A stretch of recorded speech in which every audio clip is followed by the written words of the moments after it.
where real stories hit harder than fiction. Let me tell you what happened last Thursday, because that's the day my past clawed its way back into my life and brought everything I'd buried with it. It started with a single notification. You have a new message request. From her. After 15 years. I stared at the screen like it had personally betrayed me. Not because I didn't recognize the name. Oh, I recognized it all right, the same way you recognize the shape of the knife that gutted you. Her message was just 4 words. Can we talk, Lowell? No apology. No explanation. No context. Just a question I never thought I'd have to answer again. I hadn't heard from Clarabelle since she detonated our life together in the most spectacular, humiliating way imaginable. She vanished with a man who wasn't just married. He was famous in our state for some big political scandal involving embezzlement, a fake nonprofit, and yes, my wife. Or ex-wife. Whatever. Back then, her name was plastered across blogs and sleazy news sites as the mistress in the mansion. That's not a nickname you can scrub off with a PR team. Trust me, I tried. The affair wasn't just some dumb fling in a hotel room. It was loud, explosive, public. There were courtrooms involved, cameras, microphones, and me? I was just the guy in the background looking like he hadn't slept in weeks because I hadn't. I remember the night it all blew up. I was alone in our apartment, folding laundry like some loyal sitcom husband, when I saw her on the local news, walking into court with the married man, smiling. Smiling. The anchor actually called her stunning in red. Meanwhile, I was standing there with a pair of her socks in my hand, wondering how I became the joke in my own life. She never called, never texted, no divorce papers, no goodbye, just disappeared into chaos and scandal like she'd always belonged there. Until now. And you know what the worst part is? I opened the message. I didn't even mean to. My thumb slipped. Or maybe my pride did. But I read it. And I sat there, in my tiny apartment with mismatched furniture, staring at the words like they were a loaded gun. I should have blocked her. Instead, I typed, "What could you possibly want?" and hit send. And just like that, it began again. But not the way she expected. The reply came faster than I expected. "I just want to explain," she wrote. "That's all." Explain? 15 years later? After torching our lives and walking away like the fire was someone else's problem? That word alone made me clench my jaw so hard I thought I chipped a molar. But like the idiot I've always been when it comes to her, I told her to call. I didn't expect her to. But 3 minutes later, my phone rang. Same number. Same name. Same pit in my stomach. I stared at the screen, letting it buzz until the last possible second. Then I answered. Lowell. Her voice still had that tone. That calm, confident, calculated rhythm like she was always 2 steps ahead in a chess game I never asked to play. "I didn't think you'd pick up," she said quietly. I didn't say anything. I wanted her to sit in the silence. I wanted her to hear how nothing sounded after 15 years of absence. But she kept talking. Of course she did. She said she was sorry. Not in the real way people say it, not with any weight. More like she was sorry that things had become inconvenient for her again. She said the man she left me for had died. A heart attack. Sudden and cruel, she called it, as if fate had finally turned on her. I almost asked if his wife had sent flowers. But I didn't. I just listened. She told me she was reflecting, and realized I was the only person who ever truly knew her. The irony of that sentence nearly made me choke. Then she asked something that I wasn't ready for. "Would you be willing to meet for coffee?"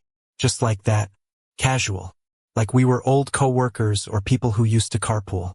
I felt this mixture of anger, confusion, and something else I hated myself for feeling. Curiosity. Why now? What does she want from me? And more importantly, why did my hand tremble when I said, maybe?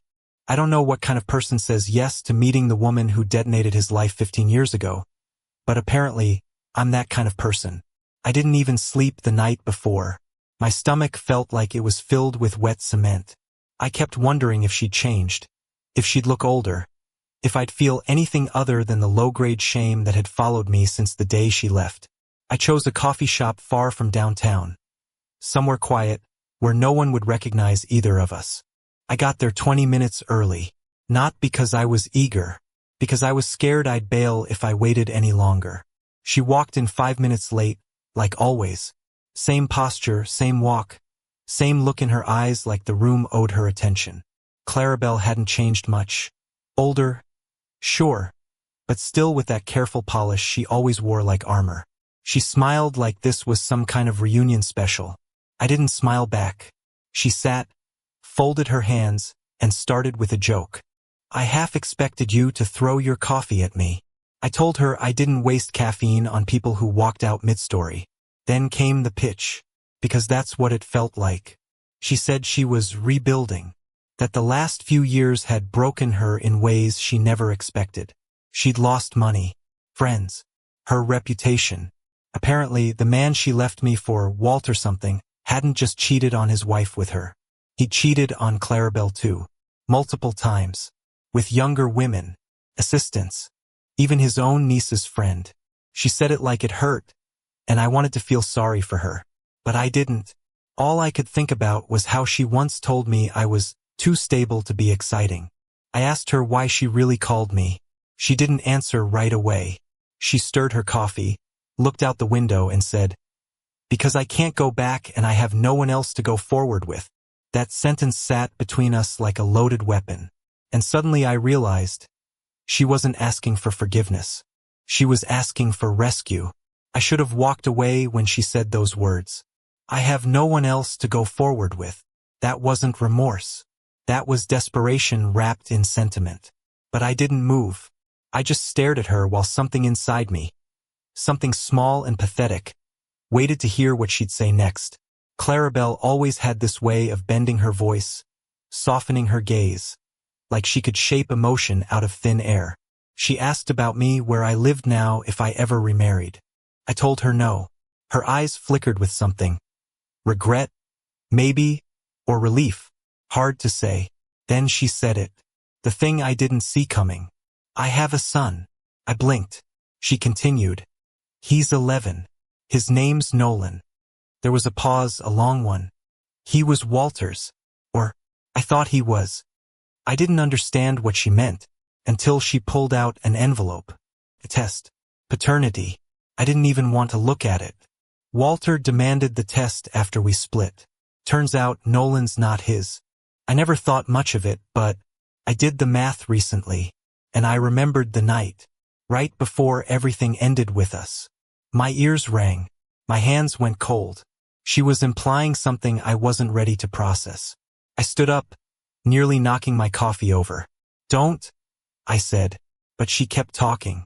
I know it sounds insane, but if there's even a chance, I cut her off.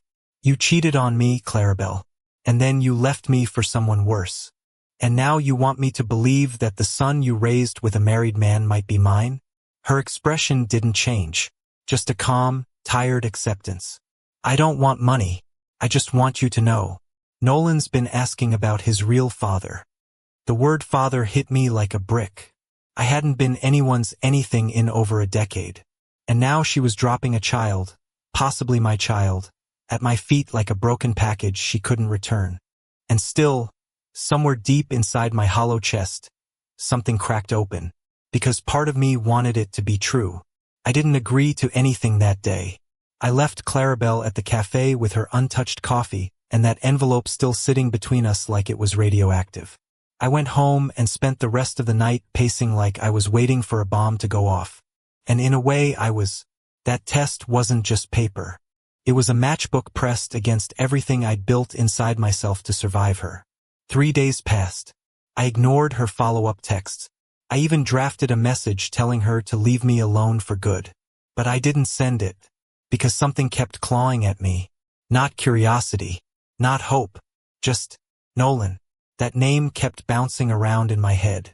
A name I'd never heard before that now somehow mattered to me. Against all logic, I started wondering if he had my eyes, my posture, if he liked puzzles or hated loud noises like I did when I was a kid. By the end of the week, I gave in. I met her again, this time outside a lab. I didn't say anything, just walked in, swabbed my cheek, signed the form, and left. I didn't even look at her. 2 weeks later, the results arrived in a manila envelope. No return address, no emotion, just clinical truth. I opened it in the kitchen, alone, like everything else in my life. Probability of paternity, 99, 98%. I sat down. No tears, no yelling, just silence. The kind that stretches so wide you forget what sound feels like. I didn't know if I was angry or terrified or both. I had a son, an 11-year-old boy who had no idea I existed. And the only connection between us was a woman who'd burned every bridge she ever built. I didn't know if I wanted to meet him, or if I deserved to. What kind of father waits over a decade just to find out he's one? That night, I opened her message. She had sent a photo. Nolan, standing next to a tree, holding a soccer trophy. He was smiling, proud. And all I could do was whisper to an empty room, "He looks like me." I didn't sleep after that. I told her I needed time. But time didn't do anything. It didn't untangle the knot in my chest, didn't rewrite the past, and it certainly didn't prepare me for what I did next. I parked across from his school. I know how that sounds, like something creepy or pathetic, but I wasn't trying to be dramatic. I just didn't know how to step into his world without shaking it. So I sat in my car and watched. Kids poured out of the building in waves, laughing, shouting, bumping into each other like atoms. Then I saw him, Nolan. He walked like me. I swear I didn't imagine it. His head tilted the same way when he looked sideways. He wore his backpack high and tight just like I used to. He didn't know I was there. But I knew him, in ways I couldn't explain. Clarabelle hadn't told him anything. She said she wanted to do it right. But honestly, I didn't trust her version of right. I didn't even trust myself. I kept replaying everything. The affair, the years of silence, the arrogance in her voice when she left. But Nolan, he was innocent in all of it. Just a kid. My kid. I watched him get into a car, hers, and as she pulled away, our eyes met for half a second through the windshield. She didn't smile. She didn't wave. She just looked haunted. Later that night, she called. I didn't answer. She left a voicemail saying Nolan had asked about his father again. Apparently, he thought his real dad had died before he was born. That was the story she fed him. And now she wanted me to help fix that lie. Clean up the narrative she built on sand. I wanted to scream at her, but I couldn't. I just listened to the message 3 times and sat in the dark with the lights off like the coward I still am. Because part of me wanted to meet him, and the other part didn't know how to survive it. I said yes to the meeting, not because I was ready, I wasn't, but because I realized waiting wouldn't make it easier. Clarabelle suggested we keep it casual, no pressure. He just thinks you're an old friend, she said. I hated how simple she made it sound. I met them at a park near the waterfront, one of those manicured places with clean benches and too many security cameras. I got there early again, sat under a tree, rehearsing every possible version of, "Hi, I'm your dad," until the words turned meaningless in my head. He showed up holding a bag of chips and a soccer ball, talking to Clarabelle about a YouTube channel he liked. When she pointed at me, he glanced over, gave a polite wave, and walked right past. I wasn't sure what I expected. Tears? A spark of recognition? Instead, I was just a stranger on a bench. She introduced me as Lowell, an old family friend from way back. I nodded like a fool. My hands were shaking. He sat beside me and asked if I liked soccer. I told him I never played much, but I liked watching. He lit up and launched into a passionate speech about his favorite team. I laughed. Not because it was funny, because his enthusiasm was so pure it cracked something open inside me. For 20 minutes, I just listened to my son talk like I hadn't lost 15 years. Like this was normal. Clarabelle sat a few feet away, pretending to scroll her phone. But I saw her watching us through the corner of her eye. She was measuring it, assessing how it would all unfold. I hated that she controlled the narrative. But I kept talking to Nolan anyway. Before they left, he turned to me and said, "You should come to one of my games. I could use more people cheering." He didn't know what that meant to me. That one sentence hit harder than any paternity test or voicemail. I told him I'd think about it. But truthfully, I was already planning which seat to sit in. The first game I attended, I didn't tell Clarabelle I was coming. I wanted it to be my choice, not hers. I stood on the far end of the field, behind the line of folding chairs and parents with overenthusiastic cowbells. I wasn't even sure he'd see me, but halfway through the second quarter, Nolan glanced over and froze. He nudged his teammate, pointed. Then he smiled. It wasn't a polite smile. It was real. I hadn't realized how much I needed that until it hit me in the chest like a wave. After the game, I walked over slowly. He jogged toward me, holding his water bottle like a trophy. "You came," he said, grinning. I nodded, too choked up to speak. "I told Coach you might. I saved you a juice box." He reached into his bag and handed me one, as if that single gesture could fill 15 years of silence. And somehow, it did. I took it and sat beside him on the grass, watching the other kids pack up. Clarabelle stood nearby, silent, arms folded. For once, she didn't interfere. In the weeks that followed, Nolan asked if I wanted to hang out. Just the two of us. We went to a science museum, played mini-golf, and even built a model rocket in my apartment kitchen. He didn't ask questions about the past. He didn't seem to care about the tangled mess that brought us here. He just saw me as someone who showed up, someone who didn't leave. And in the quiet between those moments, something healed in me.